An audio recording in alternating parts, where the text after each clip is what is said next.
हम लोग स्टार्ट करने वाला है प्रॉपर्टी ऑफ सॉलिड्स। सॉलिड्स की क्या क्या प्रॉपर्टीज होती है, ये सब तो पढ़ ही चुके होगे पहले कि हाँ भाई बहुत मतलब कि फिक्स शेप होता है, वॉल्यूम, ये सब तो बचपन में पढ़ के आ चुके हैं हम लोग। अभी 11th में अपने को पढ़ना है कुछ अलग। अभी हमें इसकी इलास्टिसिटी, इसकी स्ट्रेंथ, ये सब पढ़ना है अपने को, ठीक है। तो इसीलिए सबसे पहला जो टर्म आता है हमारे पास वो आता है स्ट्रेस। स्ट्रेस क्या होता है, ठीक है। सबसे पहला चीज़ है भाई कि स्ट्रेस क्या होता है। तो स्ट्रेस क्या होता है बताओ, कोई बता सकता है स्ट्रेस क्या होता है? देखो, restoring force per unit area, restoring force per unit area ही क्या होता है हमारा, स्ट्रेस होता है, ठीक है। तो स्ट्रेस जो है बेसिकली ये क्या है हमारे पास, restoring force per unit area, ठीक है। अब सुनो, तो बेसिकली होता क्या है, ये रिस्टोरिंग फोर्स क्या है? रिस्टोरिंग फोर्स ये है कि आप ये मान के चलो कि जो मॉलिक्यूल्स है ना, ये आपस में ये स्प्रिंग की तरह बिहेव कर रहे हैं। तो जो एटम और मॉलिक्यूल्स हैं जिनसे कोई चीज़ बना है, कोई भी हमारा ठोस जो हमारे पास सॉलिड चीज़ है वो बना जो है वो एक स्प्रिंग की तरह बिहेव कर रहे हैं कि आप जैसे ही डिफॉर्मिंग फोर्स दोगे, आप उस पर डिफॉर्मिंग फोर्स दोगे, ठीक है। और फिर वो क्या करेगा, वो डिफॉर्मिंग फोर्स जैसे आप हटाओगे तो वापस से अपने एक्चुअल जो उसका जो शेप था, जो शेप और वॉल्यूम एक्चुअल था, उसको दोबारा वो रीगेन करना चाहेगा, ठीक है। आई बात समझ में? तो इसीलिए स्ट्रेस क्या होता है, स्ट्रेस होता है restoring force per unit area. ये डिपेंड करता है कि हमने कितना फोर्स दिया। हम जितना ज्यादा फोर्स देंगे, रिस्टोरिंग फोर्स भी उतना ज्यादा डेवलप हो जाएगा। होगा कि नहीं होगा भाई? हम जितना ज्यादा रिस्टोरिंग फोर्स देंगे, डिफॉर्मिंग फोर्स देंगे, उतना ज्यादा ही क्या होगा, उतना ज्यादा ही रिस्टोरिंग फोर्स डेवलप होगा। आई बात समझ में? ठीक है। तो स्ट्रेस जो है उसको हम इस तरीके से डिवाइड कर सकते हैं। जो स्ट्रेस है इसको हम ऐसे बोल सकते हैं, एक होगा हमारे पास लॉन्गिट्यूडनल, ठीक है, लॉन्गिट्यूडनल होगा, और एक होगा हमारे पास टेंजेंशियल होगा, ठीक है ना, और एक होगा हमारे पास वॉल्यूमेट्रिक स्ट्रेस, ठीक है, वॉल्यूमेट्रिक स्ट्रेस। तो ये तीन तरीके से इसको डिवाइड कर लेते हैं हम लोग, ठीक है भाई। क्या क्या है हमारे पास, देखो हमारे पास है लॉन्गिट्यूडनल, टेंजेंशियल और वॉल्यूमेट्रिक, ठीक है। तो ये जो होता है तुम्हारे पास लॉन्गिट्यूडनल होता है तुम्हारा जनरली लीनियर बॉडी के लिए डिफाइंड। लीनियर बॉडी पे जब एकदम परपेंडिकुलर, ये जो एरिया ऑफ क्रॉस सेक्शन है ना, एरिया ऑफ क्रॉस सेक्शन देख रहे हो ना, इसके जब एकदम परपेंडिकुलर फोर्स लगाते हैं तो ये इसके लिए डिफाइन होता है। ये आप जानते हो सभी कि इसी के लिए डिफाइन होता है ना ये, ठीक है। तो देखो लॉन्गिट्यूडनल क्या होगा कि ये हमारे पास कोई वायर है, कोई सिलिंड्रिकल वायर है जिसका एरिया ऑफ क्रॉस सेक्शन क्या है, ए, ठीक है। तो इस पे मैंने फोर्स लगाया F, ठीक है। तो यहां पे जो तुम्हारा स्ट्रेस होगा वो क्या होगा, देखो रिस्टोरिंग फोर्स भी ऐसे ही डेवलप होगा। तो रिस्टोरिंग फोर्स यानी F अपॉन में एरिया, तो ये तुम्हारा हो गया कौन सा, लॉन्गिट्यूडनल। अब लॉन्गिट्यूडनल में दो बातें होती हैं, इसको हम, इसमें अगर हम बॉडी को ऐसे खींचे, इस तरीके से खींच रहे होंगे, खींचेंगे तो टेंसाइल बोलेंगे, तब ये स्ट्रेस क्या होगा, और अगर ऐसे दबाएंगे तो तब क्या बोलेंगे भाई, तब बोलेंगे कंप्रेसिव। खींचोगे तो टेंसाइल, दबाओगे तो कंप्रेसिव। आई बात समझ में? ठीक है, क्लियर है सभी को? तो इसके बाद आता है तुम्हारा दूसरा आता है टेंजेंशियल स्ट्रेस। क्या होता है टेंजेंशियल स्ट्रेस? टेंजेंशियल स्ट्रेस क्या होता है, देखो भाई टेंजेंशियल स्ट्रेस का बहुत इंपॉर्टेंट यूज है, हमारी डेली लाइफ में यूज होता है। पन्ने पलटते हो ना, जैसे ये कॉपी है, ये कॉपी है, इसको पलटना है ना, तो आप फोर्स टेंजेंशियली लगाओगे इस पे, देखो ऐसे टेंजेंशियली लगा रहा हूं ना, लगा रहा हूं कि नहीं लगा रहा हूं, तो ये टेंजेंशियली भी स्ट्रेस डेवलप होता है, ठीक है। तो टेंजेंशियल स्ट्रेस जो होता है तुम्हारा वो क्या होता है, टेंजेंशियल फोर्स अपॉन में एरिया। इसी को आप लोग शीयर स्ट्रेस भी कहते हैं, इसको आप लोग शीयर स्ट्रेस भी कहते हैं। भाई कैंची देखिए, कैंची, सीजर, वो जब काटती है ना पन्नों को, किसी चीज को काटती है वो शीयर स्ट्रेस ही लगाती है उस पर। आई बात समझ में? उस पर शीयर स्ट्रेस लगाती है, टेंजेंशियली काटती है वो, ठीक है। बहुत सारी एक काम करना, बहुत सारे पेजेस लेना, तब काट के देखना, तब तुम्हें दिखेगा ऐसे कटेगा, इस तरीके से, सीधा नहीं कटेगा, थोड़ा ऐसे, थोड़ा स्लैंट होगा वो थोड़ा सा, ठीक है ना। ओके, इसके बाद तुम्हारे पास आता है कौन सा, वॉल्यूमेट्रिक स्ट्रेस आता है इसके बाद। तो इसके बाद है वॉल्यूमेट्रिक स्ट्रेस कुछ नहीं है, सिंपली चेंज इन प्रेशर। ये सिंपली क्या है, चेंज इन प्रेशर है। अब देखो भाई, जब हम किसी बॉडी पे लगाते हैं स्ट्रेस, तो उसी की वजह से बॉडी में डेवलप होता है स्ट्रेन। क्या डेवलप होता है? देखो क्या होता है, हर बॉडी की ना अपनी एक लिमिट है कि तब तक वो अपना शेप और साइज दोबारा रिगेन कर सकता है। बहुत ज्यादा फोर्स लगाने पे वो दोबारा रिगेन नहीं कर सकता। इसे आगे बताऊंगा क्या कहते हैं, इसे इलास्टिसिटी बोलते हैं। तो देखो क्या होता है कि ये जैसे आपके पास ही कोई बॉडी है, आपने इसको खींचा या दबाया, तो फिर अगर आप देखोगे ना, आपने जैसे ही डिफॉर्मिंग फोर्स हटा दिया, फिर आप देखोगे तो इसका कुछ ना कुछ इसका शेप जरूर चेंज हुआ होगा। अगर आप खींच रहे हो ऐसे, आपको तो लगेगा कि ये ऐसे का ऐसा ही है, बोलोगे भाई ये मार्कर है, इसको खींचा क्या हुआ, कुछ भी नहीं हुआ। लेकिन अगर हम कंसीडर करें तो कुछ ना कुछ जरूर फर्क आया होगा। ठीक है, अभी मिनिमल है लेकिन आया तो होगा। अगर कंसीडर किया जाए तब तो माना जाएगा ना कि हाँ भाई है कि नहीं है। तो इसीलिए सुनो, जैसे ही हम कोई डिफॉर्मिंग फोर्स लगाते हैं तो उसकी वजह से बॉडी का जो शेप और साइज है उसमें कुछ ना कुछ चेंज आता है। ठीक है, और इसी को हम क्या बोलेंगे, इसी को हम बोलेंगे स्ट्रेन। तो बेसिकली हम इसको डिफाइन कैसे करते हैं, स्ट्रेन जो होता है तुम्हारा, स्ट्रेन कैसे होता है, देखो ये हो गया स्ट्रेन। तो स्ट्रेन जो होता है ये होता है तुम्हारा change in dimension upon original dimension. तो अगर मैं इसकी बात करूं ये लॉन्गिट्यूडनल वाले की, तो लॉन्गिट्यूडनल स्ट्रेन क्या होगा आपके पास भाई, लॉन्गिट्यूडनल स्ट्रेन जो होगा, लॉन्गिट्यूडनल स्ट्रेन ये होगा क्या हमारे पास, ये होगा डेल्टा एल बाई एल। ये क्या होगा भाई, डेल्टा एल बाई एल होगा, change in length upon original length. इसको जैसे ही मैंने दबाया या खींचा तो क्या होगा, इसके लेंथ में कुछ ना कुछ बदलाव तो आएगा ना। मतलब ये ऐसा था कुछ, देखो ठीक है, आपने इसको खींचोगे तो क्या होगा, थोड़ा सा खिंच जाएगा, ये इस तरीके से खिंचेगा कि नहीं खिंचेगा। तो ये कितना चेंज आ गया इसमें, डेल्टा एल चेंज आ गया। ओरिजिनल लेंथ कितना माना था तुमने, एल माना था, है कि नहीं है। तो हम बोलेंगे लॉन्गिट्यूडनल स्ट्रेन क्या होता है, change in length upon original length. आई बात समझ में? ठीक है, ये हो गया स्ट्रेन। दूसरा आता है टेंजेंशियल। टेंजेंशियल स्ट्रेन क्या होगा, यानी शियर स्ट्रेन जिसे कहते हैं, शियर स्ट्रेन। वो क्या होगा, वो होगा शियर स्ट्रेस की वजह से। वो क्या होगा, देखो मान लो ये कोई सरफेस है, आपने इस पर टेंजेंशियल फोर्स लगाया आपने टेंजेंशियल फोर्स, तो क्या होगा, ये सरफेस थोड़ा सा आगे की तरफ झुक जाएगा, है ना। माचिस का डब्बा लो, खाली करके जो ऊपर का खाली कवर होता है जो, उस पर थोड़ा सा फोर्स लगाओ, देखोगे डब्बा वो टेढ़ा हो जाएगा, पैरेलल पाइप्ड बन जाएगा, थोड़ा वैसा शेप हो जाएगा।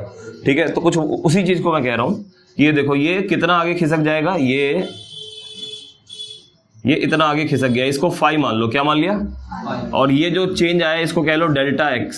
इसको क्या बोलेंगे भाई, इसको कह दो डेल्टा एक्स। ठीक है, तो ये डेल्टा एक्स है, इस ये मान लिया मैंने, ये एल है जो साइड्स होंगी इसकी। तो यहाँ पे हमारे पास 10 फाई किसके बराबर होगा, 10 फाई यहाँ पे किसके बराबर होना चाहिए भाई, हाँ, तो डेल्टा एक्स बाई एल होगा। बट होता क्या है ना कि ये जो एंगल है बहुत छोटा होगा, सॉलिड्स के लिए एंगल बहुत छोटा होता है। तो जब थीटा बहुत छोटा है तो tan theta is nearly equals to theta, तो 10 फाई को हम क्या मान लेंगे, फाई। तो फाई इक्वल टू क्या हो जाएगा, डेल्टा एक्स बाई एल। आई बात समझ में, फाई क्या हो जाएगा, डेल्टा एक्स बाई एल। तो ये तुम्हारा कौन सा वाला हो गया, ये हो गया तुम्हारा शियर स्ट्रेन। इसके बाद भाई देखो क्या आता है, इसके बाद आता है तुम्हारे पास वॉल्यूमेट्रिक स्ट्रेन। इसके बाद कौन सा वाला आएगा, वॉल्यूमेट्रिक स्ट्रेन आएगा। ठीक है, तो चलिए वॉल्यूमेट्रिक स्ट्रेन देखते हैं क्या होता है। वॉल्यूमेट्रिक स्ट्रेन, वॉल्यूमेट्रिक स्ट्रेन जो होता है ये होता है change in volume upon original volume. यहां माइनस साइन लगाते हैं, तो वॉल्यूमेट्रिक स्ट्रेन क्या हो जाएगा, change in volume upon original volume होता है। ठीक है, आई बात समझ में, ये माइनस साइन कन्वेंशन है, इसके लिए यूज करते हैं इसको। तो ये तीन आपके पास क्या हो गए भाई, स्ट्रेस और स्ट्रेन हो गए। ठीक है, अब देखो भाई बात करेंगे इलास्टिसिटी की। इलास्टिसिटी क्या होता है, क्या होता है इलास्टिसिटी, बताएगा कोई, स्ट्रेस अपॉन स्ट्रेन। वैसे डिफाइन करो ना क्या होता है, property to regain its shape. The property of a material to regain its shape. ठीक है, property of a material to regain its shape. देखो क्या होता है कि कोई भी जो मटेरियल है उस पर आप जब स्ट्रेस दोगे तो आपको तो पता ही है कि रिस्टोरिंग फोर्स तो लगेगा ही लगेगा। स्ट्रेस हटाओगे तो बॉडी अपने आप को रिस्टोर कर सकती है, लेकिन उसकी एक लिमिट होती है कि कब तक करेगा। ऐसा नहीं कि करता ही रहेगा, अनलिमिटेड नहीं है, एक लिमिट है उसकी। ठीक है, जब तक स्ट्रेस और स्ट्रेन एक दूसरे के प्रोपोर्शनल होते हैं तभी तक बॉडी इलास्टिक होती है। ठीक है, जब तक स्ट्रेस और स्ट्रेन एक दूसरे के क्या होते हैं भाई, प्रोपोर्शनल होते हैं, तभी तक आपकी बॉडी क्या होती है, तभी तक आपकी बॉडी क्या मानी जाती है, तभी तक इलास्टिक मानी जाती है। ठीक है, ठीक। तो इलास्टिसिटी क्या है कि भाई आपने जैसे ही डिफॉर्मिंग फोर्स हटाया तो बॉडी ने रिस्टोर कर लिया अपने आप को, ठीक है, रिस्टोरिंग फोर्स लगा के, तो तब तक बॉडी आपकी क्या है, इलास्टिक है। लेकिन होता नहीं है जनरली, जैसे रबड़ है, रबड़ को थोड़ा खींचोगे ना तो तुम देखोगे पहले से थोड़ा फैला हुआ मिलेगा तुम्हें, वो थोड़ा सा ज़्यादा बड़ा हो जाता है पहले से, ठीक है। तो देखो तो इलास्टिसिटी की अगर मैं बात करूं तो हमें पता है कि जो स्ट्रेस है वो डायरेक्टली प्रोपोर्शनल टू क्या होता है, स्ट्रेन होता है। आप सभी जानते हो कि स्ट्रेस क्या होता है भाई, directly proportional to the strain होता है।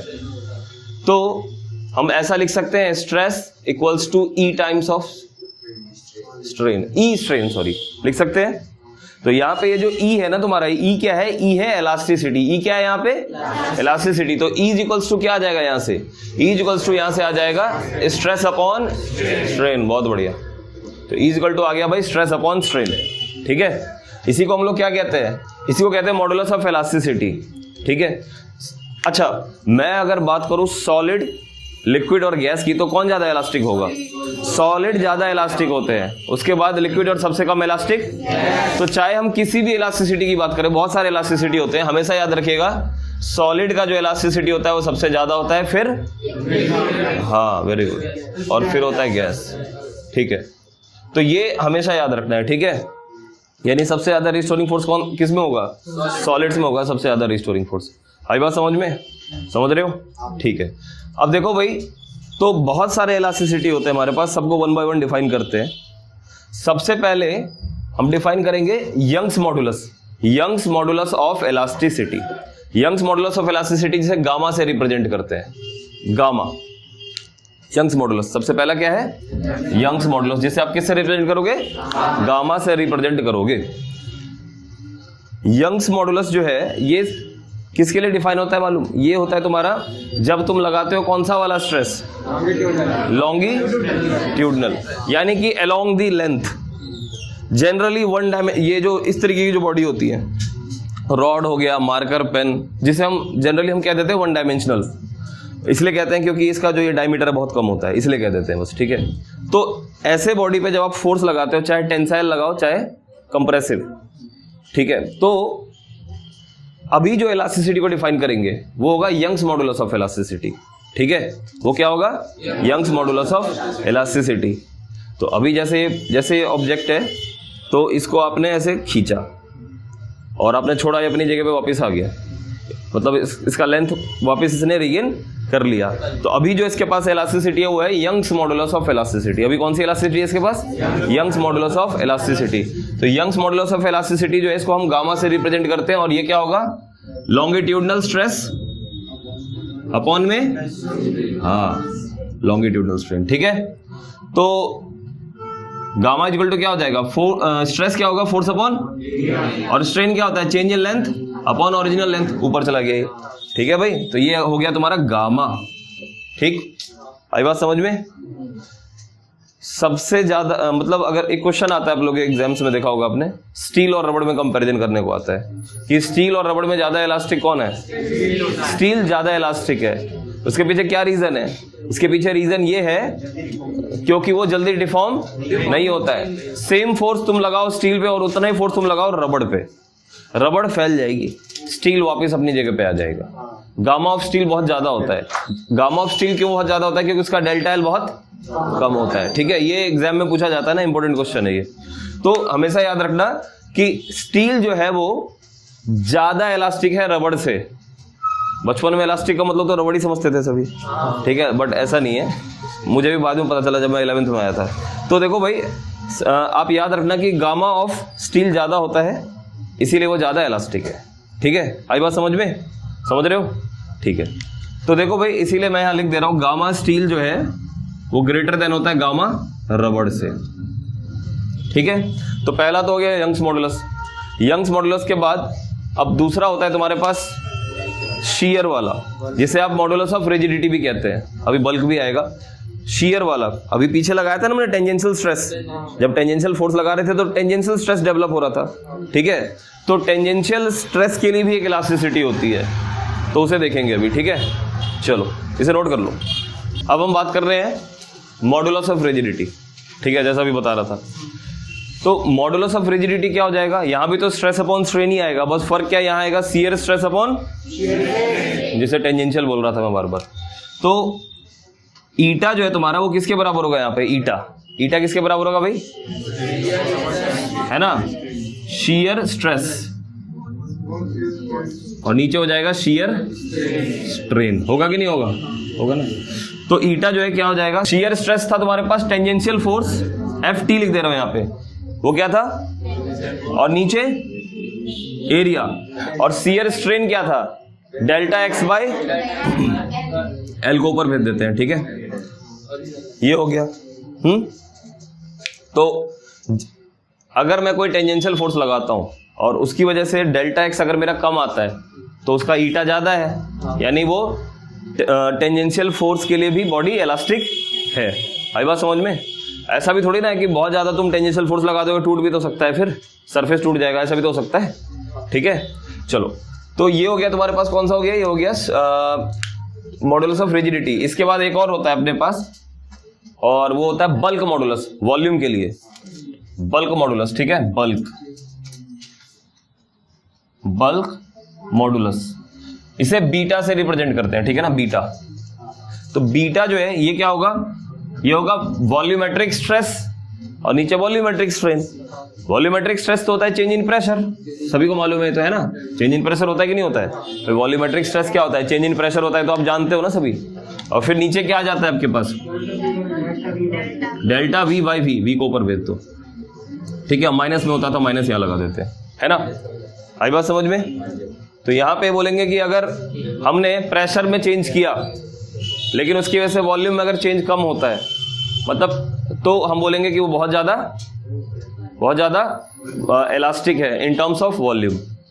आई बात समझ में, मैंने प्रेशर लगाया, मैंने प्रेशर चेंज किया, लेकिन उसकी वजह से वॉल्यूम में अगर ज़्यादा चेंज नहीं आता, या फोर्स की तरह मान लो ना प्रेशर को, तो अगर उसकी वजह से वॉल्यूम में ज़्यादा चेंज नहीं आता, इसका मतलब बॉडी बहुत इलास्टिक है, मतलब वॉल्यूम को चेंज होने नहीं दे रही इतनी इजीली, ठीक है, तो उसका बीटा बहुत ज़्यादा है, ठीक है, आई बात समझ में, ठीक है। तो ये हो गया तुम्हारा बल्क मॉडुलस। और इसी का जो उल्टा होता है वो होता है कंप्रेसिबिलिटी। कंप्रेसिबिलिटी जो होता है तुम्हारा, ये क्या होता है, 1 में बीटा होता है, कंप्रेसिबिलिटी होता है 1 बीटा, याद रखना, ठीक है। चलो, तो इसके बाद ये तो हो गई सारी इलास्टिसिटी हो गई, लेकिन इलास्टिसिटी तभी तक डिफाइंड होगी जब तक स्ट्रेस और स्ट्रेन एक दूसरे के साथ लीनियरली चलते हैं, ठीक है ना। प्रोपोर्शनल कैसे है, लीनियरली, तभी तक, उसके बाद बॉडी इलास्टिक रहती नहीं है, ठीक है। एक कर्व से समझाता हूँ, स्ट्रेस स्ट्रेन कर्व से, ठीक है, इसे नोट कर लो। अब हम लोग देखने वाले हैं stress strain curve. Stress strain curve अगर आपके पास मिलता है किसी का बना हुआ, किसी भी मटेरियल का, तो वहां से भी आप बता सकते हो कि वो कब तक इलास्टिक है, ठीक है। तो देखो भाई, जब स्ट्रेस स्ट्रेन का कर्व बनाते हैं तो जब तक स्ट्रेस और स्ट्रेन लीनियरली प्रोपोर्शनल है तो ग्राफ स्ट्रेट लाइन बनना चाहिए। तो जब तक ग्राफ आपका स्ट्रेट लाइन है, यहां से लेके यहां तक स्ट्रेट लाइन है, तो तब तक आपका बॉडी क्या है, अभी इलास्टिक है, यानी कि, ठीक है ना, अभी इलास्टिक है, यानी अभी स्ट्रेस जो है वो डायरेक्टली प्रोपोर्शनल टू क्या है, स्ट्रेन। यही तो है हुक्स लॉ यही है ना। तो तब तक आपका स्ट्रेस और स्ट्रेन क्या है, डायरेक्टली प्रोपोर्शनल है। आई बात समझ में। थोड़ा सा और फोर्स भी झेल लेगी बॉडी, थोड़ा सा और ज्यादा स्ट्रेस भी अभी झेल लेगी, मतलब यहां तक बॉडी जो है ना, इस पॉइंट तक बॉडी इलास्टिक रहेगी, अभी तक बॉडी इलास्टिक रहेगी, अभी भी अपना वो शेप और साइज रिगेन कर सकती है। तो ये होता है इलास्टिक लिमिट। ये जो होता है ये क्या है, इलास्टिक लिमिट है ये, ठीक है, याद रखना है, ये लिमिट है इलास्टिक लिमिट। कौन सा लिमिट है, इलास्टिक लिमिट। उसके बाद बॉडी इलास्टिक नहीं रहेगी, अब वो प्लास्टिक हो जाएगी, ठीक है। अब वो क्या हो जाएगा, प्लास्टिक बेसिकली टर्म है ये, इलास्टिक और प्लास्टिक जो है टर्म है। बचपन में हम सोचते हैं कि भाई बाल्टी वाला प्लास्टिक, बट हाँ वो ऐसा नहीं है, मतलब ये टर्म है प्लास्टिक, ठीक है। तो प्लास्टिक का मतलब क्या है कि अब जो है ना बॉडी अपना पोजीशन रिगेन नहीं कर पा रही, अपना जो ओरिजिनल शेप और साइज है वो रिगेन नहीं कर पा रही उस हिसाब से, ठीक है। उसके बाद आप उसको बॉडी को खींचते रहो, फाइनली क्या आना है, फाइनली उसका फ्रैक्चर पॉइंट आ जाना है, फाइनली वो टूट जाएगा। यहाँ देख रहे हो एफ, इसका मतलब यहाँ पे आ गया फ्रैक्चर पॉइंट, समझ गए, फ्रैक्चर पॉइंट आ ही जाना है, उसके बाद टूट जाएगी बॉडी, ठीक। आई बात समझ में। तो ये स्ट्रेस स्ट्रेन कर्व जब भी आए तो आप ये याद रखना कि जब तक ये लीनियर है तब तक बॉडी क्या है, इलास्टिक है, और ये है इलास्टिक लिमिट, यहां तक रह सकती है बॉडी इलास्टिक। मतलब ये जो पूरा रीजन है इधर वाला, ये इलास्टिक रीजन है। ये कैसा रीजन है भाई? ये है इलास्टिक रीजन। और जो इधर वाला सारा है ये कैसा है? ये है प्लास्टिक। वेरी गुड, ये है प्लास्टिक रीजन है। ठीक है, आई बात समझ में? इधर वाला सारा इलास्टिक रीजन है, इधर वाला सारा कैसा रीजन है? इधर वाला सारा प्लास्टिक रीजन है। आई बात समझ में? समझ रहे हो ना? ठीक है, तो ये स्ट्रेस स्ट्रेन कर्व है। इस पे पेपर में तुम्हारे कैसे क्वेश्चंस आते हैं देखो। हो सकता है पूरा कर्व बना हुआ है, हो सकता है कि पूरा कर्व ना बना के बस इतने इतने पे क्वेश्चन पूछ ले। देखो ऐसे ऐसे क्वेश्चन आते हैं। यहाँ पे तुम्हारे को स्ट्रेस स्ट्रेन का कर्व दे देगा, यहाँ पे स्ट्रेस है और यहाँ पे क्या है देखो, यहाँ पे मैंने लिख दिया स्ट्रेन, और यहाँ दो बना देगा, जैसे मटेरियल ए और एक है मटेरियल बी। एक है मटेरियल ए और एक है मटेरियल बी। आपसे पूछा जाएगा ए और बी में ज्यादा इलास्टिक कौन है, तो कौन ज्यादा इलास्टिक है? बी है। बी आंसर तो सही है, लेकिन क्यों है? उसका ई का वैल्यू ज्यादा है। देखो इसका एंगल है θ1 और इसका क्या है? θ2 है। तो आप यहां से अगर देखोगे E इक्वल टू क्या होता था? स्ट्रेस अपॉन, कोई भी जो इलास्टिसिटी हो किसके बराबर है? स्ट्रेस अपॉन स्ट्रेन के बराबर है। यहां से स्ट्रेस अपॉन स्ट्रेन आपका tan θ के बराबर ही तो होगा। यानी कि इसका जो स्लोप है, इस कर्व का जो स्लोप है वो तुम्हें क्या दे रहा है? मॉडुलस ऑफ इलास्टिसिटी दे रहा है। दे रहा है कि नहीं दे रहा है? दे रहा है ना भाई। तो अब आप साफ साफ देख सकते हो यहां से कि जो बी वाला है इसका थीटा ज्यादा है, तो इसका थीटा ज्यादा, उसका tan θ ज्यादा है, यानी स्लोप ज्यादा है। स्लोप ज्यादा है यानी इलास्टिसिटी ज्यादा है। तो हम क्या बोलेंगे भाई? इलास्टिसिटी ऑफ बी जो है वो क्या है? ग्रेटर देन इलास्टिसिटी ऑफ ए। तो एक क्वेश्चन तो तुम्हारे को ऐसा आता है इस पे, और एक क्वेश्चन इस तरीके से आ सकता है देखो कि यहाँ पे होगा स्ट्रेस और इधर क्या होगा? स्ट्रेन होगा। इधर स्ट्रेस है, इधर स्ट्रेन है, और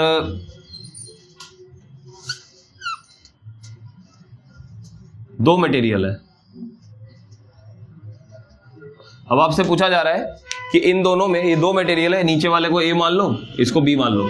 कहा जा रहा है कि ए और बी में ज्यादा डक्टाइल कौन है? ए और बी में ज्यादा डक्टाइल कौन है? देखिए डक्टाइल कैसे पता चलेगा? फ्रैक्चर पॉइंट जिसका जितना लेट आए, जितना दूर होगा फ्रैक्चर पॉइंट, वो उतना ज्यादा डक्टाइल है। पढ़े हो ना 10th क्लास में? डक्टाइल का क्या मतलब होता है? डक्टाइल का मतलब होता है कि जिसको आप तार बना सके, जिससे पतली तार बना सके। तो इस हिसाब से देखें तो इसका फ्रैक्चर पॉइंट दूर है, तो बी वाला क्या है? बी वाला हमारा ज्यादा डक्टाइल है, तो बी इज मोर डक्टाइल। तो ऐसा भी क्वेश्चन आ सकता है। ठीक है, तो बी हमारा क्या है? यहाँ पे ज्यादा डक्टाइल है। समझ में आई बात? नोट कर लो भाई, इसको करना है किसी को तो। अच्छा देखो भाई, जो गैस है, जनरली गैस के लिए आप कौन सी इलास्टिसिटी को डिफाइन करते हैं? बल्क मॉडुलस ऑफ इलास्टिसिटी, है ना? गैस के लिए हम लोग bulk modulus of elasticity define करते हैं।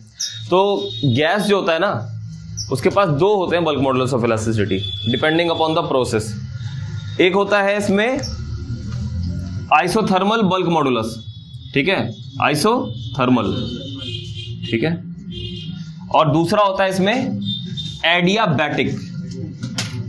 ठीक है भाई, इसमें दो होते हैं, एक होता है आइसोथर्मल और एक होता है एडियाबैटिक। दो होते हैं, यानी एक बीटा आइसोथर्मल और एक बीटा एडियाबैटिक होता है। ठीक है, आई बात समझ में? तो हमें पता है ना, आपने स्टेट्स ऑफ मैटर में पढ़ा होगा कि आइसोथर्मल प्रोसेस के लिए पीवी क्या होता है? Constant. P into V constant होता है कि नहीं होता है भाई? होता है। चलिए तो इसको डिफरेंशिएट करते हैं थोड़ा। तो dP V plus V dP equals to क्या हो जाएगा? 0, क्योंकि कांस्टेंट का डिफरेंशिएशन होता है 0। तो यहां से आप सुनो मेरी बात ध्यान से, एक मिनट, यहां पे आ जाएगा तुम्हारे पास क्या? वी डी पी, भूल भी क्या मैं तो, पी डी वी। ठीक है, ये आ जाएगा, सही है। अब यहाँ पे देखो, इसको थोड़ा अरेंज कर लो। अरेंज करके क्या आएगा तुम्हारे पास? वी डी पी किसके बराबर आ जाएगा भाई? माइनस का पी डी वी के बराबर आ जाएगा। आएगा कि नहीं आएगा? यहाँ पे अगर थोड़ा ध्यान से देखो तो वी डी पी किसके बराबर आ गया भाई? माइनस का पी डी वी के बराबर आ गया है। तो हमें पता है कि जो बीटा होता है, बीटा किसके बराबर होता है भाई? डेल्टा पी और नीचे वी, डेल्टा वी और ऊपर वी, ऐसा ही होता है। तो हमें ये रेशियो लाना है यहां से। कैसे आएगा? देखो यहां पे हमें जो डीपी है, डीपी इक्वल टू क्या आ जाएगा? क्या मिलेगा हमें? डीपी पी इक्वल टू हमें यहाँ पे क्या मिलेगा? पी इक्वल टू हमें यहाँ पे मिलेगा वी डीपी अपॉन में डीवी। नेगेटिव में मिलेगा कि नहीं मिलेगा? देखो यहाँ पे अपने को देखे अगर हम लोग, तो यहाँ से P का वैल्यू क्या आ जाएगा? वी डी पी और नीचे डी वी, है ना? ये और ये सेम नहीं है क्या? सेम है भाई, बिल्कुल सेम है ना? ये और ये सेम है, देख रहे हो ना भाई, सभी सेम है ना।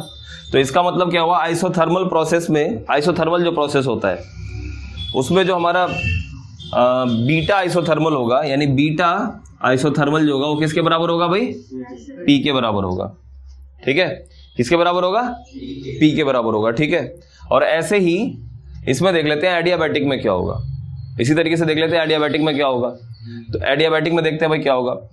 ऐसा है, अब देखो एडियाबैटिक में पी वी की power gamma equal to constant होता है। एडियाबैटिक में पी वी की पावर गामा क्या होता है, कांस्टेंट होता है। और याद रखना यहाँ पे गामा ही क्या होता है तुम्हारा, सीपी अपॉन में सीवी होता है। गामा क्या होता है, सीपी अपॉन में सीवी होता है। ठीक है, अब देखो इसको भी मारते हैं डिफरेंशिएट, तो P as it is, V की पावर गामा का डिफरेंशिएशन क्या होगा, हाँ गामा वी की पावर गामा माइनस 1 इंटू का डीवी प्लस का अगली बार वी की power gamma as it is, और यहां पे आ जाएगा is equal to 0। Is equal to क्या आ गया भाई, 0। अब आप एक काम करिए, हमें यही लाना है। तो देखो पी गामा वी की power gamma minus 1 into dV को अब इधर रहने दो, उधर जाके क्या हो जाएगा, ये बन जाएगा तुम्हारा माइनस में वी की पावर गामा डीपी, यही होगा। अब इसको थोड़ा अरेंज करिए, इसको जब आप अरेंज करोगे तो ये अरेंज करके क्या मिल जाएगा आपको, यहाँ पे मिल जाएगा gamma P is equals to आ जाएगा तुम्हारे पास माइनस का डीपी वी और नीचे क्या आ जाएगा डीवी। फिर से देखो ये भी तो बीटा ही है, ये बीटा ही तो है। तो इसका मतलब बीटा एडियाबैटिक जो होता है, बीटा एडिया ये जो होता है गामा टाइम्स ऑफ पी होता है। आई बात समझ में, बीटा एडिया क्या होता है, गामा टाइम्स ऑफ पी। यानी कि हमने यहां से एक चीज देखा, हमने ये देखा कि जो बीटा एडिया है यानी एडियाबैटिक, वो gamma times of beta iso है कि नहीं है, बीटा आइसो ऐसे लिख दो, बीटा आइसो। यहां से आपने क्या देखा, बीटा एडियाबैटिक जो है gamma times of beta iso, यानी कि गामा को एक और तरीके से डिफाइन किया जा सकता है, bulk modulus of adiabatic process upon में बल्क मॉडुलस ऑफ, एक गामा तो सीपी अपॉन सीवी होता है और एक ये भी हो जाएगा। ठीक है, याद रखना, बहुत इंपॉर्टेंट रिलेशन है ये। ठीक है ना, दोनों गामा सेम ही है। ये नहीं, ये यंग मॉडुलस नहीं है, ये एक रेशियो होता है, ये गामा यंग मॉडुलस नहीं है। ठीक है भाई, समझ गए सभी। हाँ, स्ट्रेस जो है एक तो होता है कि भाई तुमने फोर्स लगाया तो आ जाएगा, आप फोर्स लगाओगे तो स्ट्रेस आ जाएगा। और भी तो बहुत सारे तरीके हैं, जैसे ये रॉड है, इसको अगर मैं हीट करूं, इसको दो एंड पे फिक्स कर देता हूं यहाँ पे, ठीक है, और इसको बीच से हीट करूंगा तो ये एक्सपेंड होगा कि नहीं होगा, होगा ना, तो भी तो स्ट्रेस डेवलप होगा, होगा कि नहीं होगा, जब भी तो स्ट्रेस डेवलप होगा। या इसे ठंडा करो तो ये कॉन्ट्रैक्ट होगा, उसकी वजह से भी स्ट्रेस डेवलप होगा, है ना। तो उसे कहते हैं हम लोग थर्मल स्ट्रेस। क्या बोलते हैं, थर्मल स्ट्रेस। तो थर्मल स्ट्रेस बताते हैं क्या होता है, देखो थर्मल स्ट्रेस, थर्मल स्ट्रेस क्या है, मान लो कि मैंने ये दो एंड फिक्स कर रखे हैं और यहाँ पे मैंने एक वायर लगाया जिसका लेंथ क्या है L और एरिया ऑफ क्रॉस सेक्शन क्या है इसका A, एरिया इसका A है, ठीक है भाई। तो आप सभी जानते हो कि अगर हम इसको हीट करेंगे तो इसका लेंथ बढ़ेगा, बढ़ेगा कि नहीं बढ़ेगा, और लेंथ बढ़ता है किस लॉ से, सभी को पता है, लेंथ ऐसे बढ़ता है L is equals to L naught 1 plus alpha delta T, ऐसे ही तो बढ़ता है कि नहीं बढ़ता है भाई। अगर हम बात करें लेंथ की तो लेंथ कैसे बढ़ता है किसी का भी, L is equal to L naught 1 plus alpha delta T, ठीक। अल्फा क्या होता है, लीनियर एक्सपेंशन का कोफिशिएंट है ये, ठीक है। तो यहां से अगर आप देखो तो L इज इक्वल्स टू क्या हो जाएगा, L not plus L nought alpha delta T, होगा कि नहीं होगा, होगा ना।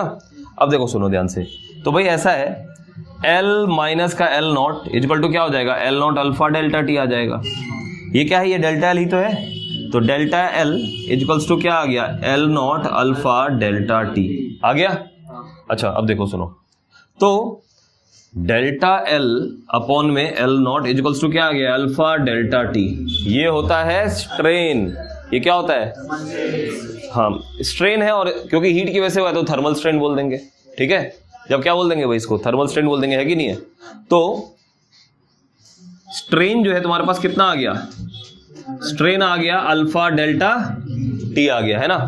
अच्छा, हमें पता है ना गामा इक्वल टू क्या होता है, गामा यानी कि यंग्स मॉडुलस, गामा मतलब यंग मॉडुलस। ये क्या हो जाएगा, ये होता है stress upon strain. Gamma equal to होता है भाई स्ट्रेस अपॉन स्ट्रेन होता है। तो आपको स्ट्रेन तो मिल चुका है, तो स्ट्रेस इक्वल टू क्या हो जाएगा, स्ट्रेस हो जाएगा गामा, स्ट्रेस हो जाएगा गामा इंटू का स्ट्रेन, है ना। तो ये क्या आ जाएगा, गामा इंटू स्ट्रेन, ये क्या है स्ट्रेस। अच्छा, स्ट्रेस मिल गया, फोर्स भी मिल जाएगा।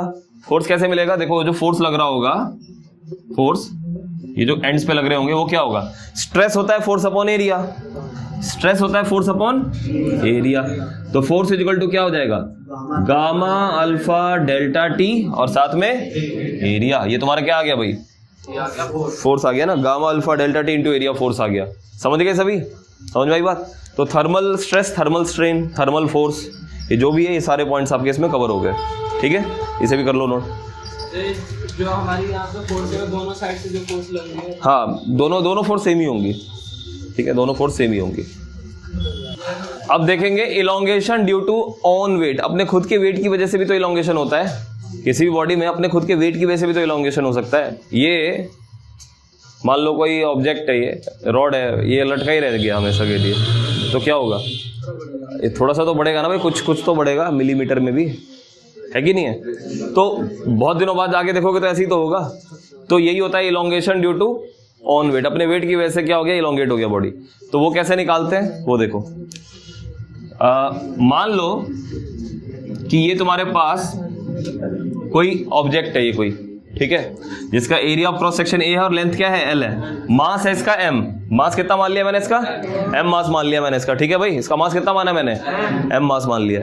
तो वेट लग रहा होगा ना, नीचे लग रहा होगा।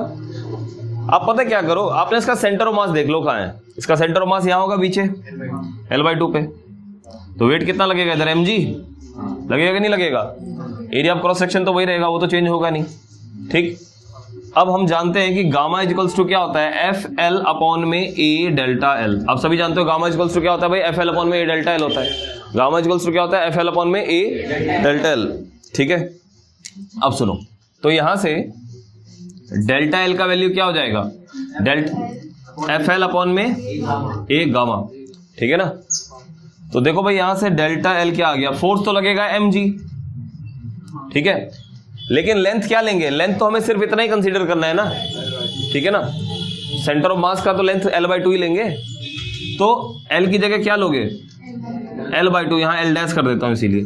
तो ये हो जाएगा L/2। ठीक, और एरिया तो यही रहेगा और गामा ही रहेगा। तो ये होता है elongation due to own weight. अपने वेट की वजह से अगर इलोंगेशन हो रहा है तो कितना होता है, इतना होता है। याद रखना, ये बहुत इंपॉर्टेंट क्वेश्चन है, पूछा जाता है एग्जाम्स में। ठीक है, नोट कर लो इसे भी। Work done in stretching a wire. ठीक है, वर्क डन क्या निकाल रहे हैं हम लोग, work done in stretching a wire. एक वायर है, उसको आप स्ट्रेच करोगे थोड़ा सा तो आपको कितना वर्क करना पड़ेगा, ये पूछा जा रहा है। ठीक है, बात समझ में आई, क्या पूछा जा रहा है, वर्क कितना लगेगा। तो देखो भाई ऐसा है कि हम सभी को पता है कि गामा इक्वल टू क्या होता है, FL अपॉन में A डेल्टा L। मतलब कितना, मैंने अभी थोड़ा सा खींचो इसको, पहले हल्का सा खींच लो। ठीक है, हल्का सा x खींच लिया मैंने, तो ये आ गया तुम्हारे पास गामा इक्वल टू क्या आ गया, FL अपॉन में AX। तो फोर्स की वैल्यू यहां से क्या आ गई, गामा A/L इंटू का x। यही फोर्स लगेगा ना भाई, रिस्टोरिंग फोर्स तो ये लगेगा। अच्छा, रिस्टोरिंग फोर्स है kx होना चाहिए। रिस्टोरिंग फोर्स क्या होता है, kx होता है, आपने देखा होगा स्प्रिंग में। तो तुम ध्यान से देखो तो F इक्वल टू, अगर ये पूरा k मान ले तो F इक्वल टू kx जैसा ही नहीं है ये भी, है ना। ठीक है, रिस्टोरिंग फोर्स kx ही होता है जनरली। ठीक है, आई बात समझ में। तो देखो भाई गामा इक्वल टू क्या आ गया तुम्हारे पास, F इक्वल टू क्या आ गया, गामा A/L इंटू x। ठीक, अब वर्क डन निकालते हैं, पहले छोटा सा वर्क डन निकालेंगे। तो वो क्या होगा, फोर्स इंटू छोटा सा डिस्प्लेसमेंट, जिसको आप इंटीग्रेट करके टोटल वर्क डन निकाल लेंगे, है कि नहीं भाई। इसको इंटीग्रेट करके तो निकालोगे टोटल वर्क डन। तो देखो यहाँ जरा ध्यान से सुनो, dw का इंटीग्रेशन क्या होगा, w इक्वल्स टू f की वैल्यू पुट कर लो यहाँ पे। f की वैल्यू क्या है, gamma A/L into x into dx। कहां से कहां तक के लिए, 0 से लेकर डेल्टा L तक के लिए कर देते हैं, 0 से लेकर डेल्टा L लेंथ तक के लिए कर देते हैं। ठीक है, तो ऐसा है वर्क डन यहाँ से क्या आ जाएगा तुम्हारे पास, वर्क डन आ जाएगा तुम्हारे यहाँ से, यहाँ पे अगर देखोगे तो गामा ए बाई एल, ये तो बाहर आ गया, यहाँ पे बचेगा ओनली एक्स डी एक्स। कहाँ से कहाँ तक के लिए इंटीग्रेट करोगे, जीरो से लेके डेल्टा एल तक के लिए करोगे कि नहीं करोगे, है ना। अब देखो भाई सुनो, जीरो से डेल्टा एल तक के लिए कर रहे हैं, एक्स डी एक्स का इंटीग्रेशन सभी को पता है क्या होता है, एक्स स्क्वायर बाय 2 होता है, जानते हैं सभी। एक्स डी एक्स का इंटीग्रेशन क्या होता है भाई, एक्स स्क्वायर बाय 2 होता है, ठीक है। अब देखो सुनो, तो गामा ए अपॉन में एल एक्स स्क्वायर बाय 2, कहां से कहां तक, जीरो से लेके डेल्टा एल तक के लिए कर रहे हैं। तो वर्क डन क्या आ गया यहाँ से, वर्क डन आ गया यहाँ से 1/2 गामा ए बाई एल, ये तो ऐसे ही रहेगा, और यहाँ पे क्या बन जाएगा, डेल्टा एल स्क्वायर, यही बनेगा, देख लो यही बनेगा, ठीक है। तो ये कितना आ गया तुम्हारे पास, 1/2 gamma A by L into delta L का स्क्वायर। तो ये हो गया हमारा वर्क डन। अब इसी को तुमने देखा होगा बुक में बहुत सारे तरीके से इसको मैनिपुलेट करके लिखा गया है, तो आप भी बना सकते हो, उसमें क्या दिक्कत है। 1/2 गामा ए एल से मल्टीप्लाई और डिवाइड कर लो, ठीक है। एल से क्या कर लिया हमने, मल्टीप्लाई और डिवाइड कर लिया, तो एल से मल्टीप्लाई डिवाइड करके क्या आएगा, यहाँ पे ए एल आ जाएगा, और नीचे यहाँ पे ये बच जाएगा तुम्हारा डेल्टा एल बाई एल का पूरे का क्या हो जाएगा भाई, होल स्क्वायर नहीं हो जाएगा, हो जाएगा। अब सुनो, तो यहाँ पे एक बात सुनो ध्यान से, एक मिनट, ऐसे लिखो, बड़ा वाला डब्लू हमारा क्या हो जाएगा, 1/2 gamma A by L, L से मल्टीप्लाई डिवाइड करने पे ये क्या बन जाएगा, डेल्टा एल बाई एल का होल स्क्वायर, और एल यहाँ आ जाएगा, यही बनेगा। एल से मैंने क्या किया, मल्टीप्लाई और डिवाइड कर लिया, तो डब्लू क्या आ गया, 1/2 गामा ए एल, और यहाँ डेल्टा एल बाई एल का क्या कर लेंगे हम लोग, ये क्या होता है, ये स्ट्रेन होता है ना। अच्छा, अगर ये ए एल को नीचे ले आए तो ये वॉल्यूम हो गया, अगर मैं ए एल को नीचे ले आया तो वॉल्यूम नहीं बन जाएगा, ये बन जाएगा। आप सुनो ध्यान से, तो ये हो जाएगा तुम्हारे पास क्या, यहां बचेगा 1/2 गामा इंटू का स्ट्रेन, स्ट्रेन का यही बचना चाहिए, ये तो वॉल्यूम होता है ए एल। इस पूरे टर्म को कुछ भी मान लो, इस टर्म को पूरे को मान लेते हैं यू, इसको पूरे टर्म को क्या मान लिया मैंने, यहां लिखता हूं देखो, ठीक है। इस पूरे टर्म को मैंने मान लिया है यू, तो u इज इक्वल्स टू क्या हो जाएगा, 1/2 गामा इंटू स्ट्रेन का, लेकिन इतना ही नहीं, इसमें और भी बहुत सारी चीजें बना सकते हैं। गामा इज इक्वल टू क्या होता है, स्ट्रेस अपॉन स्ट्रेन, गामा की वैल्यू स्ट्रेस अपॉन स्ट्रेन होती है ना, तो u इज इक्वल टू एक और बन जाएगा 1/2, ये बन जाएगा, सॉल्व करके डायरेक्ट आ जाएगा स्ट्रेस इंटू स्ट्रेन, ये भी देखा होगा तुमने बुक में, ठीक है ना। Work done per unit volume के लिए ये भी बहुत इंपॉर्टेंट रिलेशन है कि u इक्वल टू क्या होता है, 1/2 स्ट्रेस इंटू स्ट्रेन होता है, ठीक है, इसे भी नोट कर लीजिए।